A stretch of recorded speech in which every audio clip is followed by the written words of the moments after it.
কিছুদিন আগেও 2023 সালের মন ফাল্গুন ক্রিকেট টুর্নামেন্টের ফাইনাল অনুষ্ঠিত হয়েছিল। সেই ধারাবাহিকতায় আজকেও সেম মাঠে মন ফাল্গুন ক্রিকেট টুর্নামেন্টের আয়োজনে আরেকটি ফাইনাল খেলা অনুষ্ঠিত হবে একটু পরে।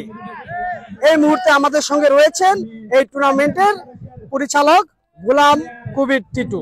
আমরা জানবো আজকের এই ফাইনাল খেলায় কোন কোন দল অংশগ্রহণ করছেন। আসসালামু আলাইকুম, সবাইকে অনেক ধন্যবাদ। আলহামদুলিল্লাহ, আমরা ফাইনাল খেলা অনুষ্ঠিত করতে যাচ্ছি।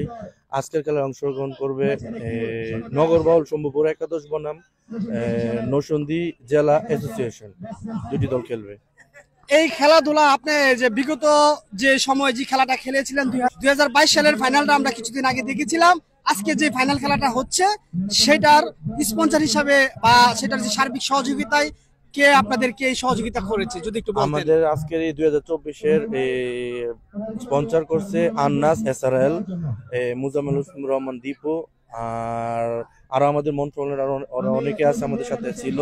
মুস্তাক ভাইয়া ছিল, টিএম বাংলার রানা ভাই ছিল, আরো অনেকে আমাদের সাথে ছিল।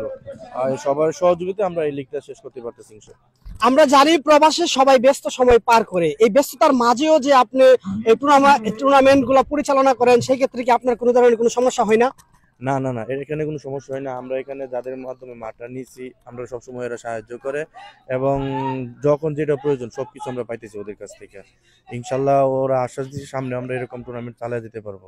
প্রবাসে এই ধরনের টুর্নামেন্ট ছাড়ার পিছনে বা এই ধরনের টুর্নামেন্ট পরিচালনা করার মূল উদ্দেশ্য আপনার কি? মূল উদ্দেশ্য, ইতালিতে আমরা সাধারণত 3 মাসে গরম পাই।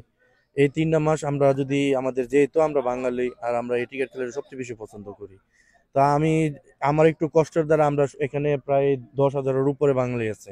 তো এর ভিতরে প্রায় 3,000-এর মতো আমাদের মতো খেলোয়াড় ভাই আছে। তো দেখছি যে আমি গত 2 বছর এখানে ক্রিকেট কোনো খেলতে পারি না, সবাই যার মতো চলছে, মানে কোনো বিনোদন ছিল না।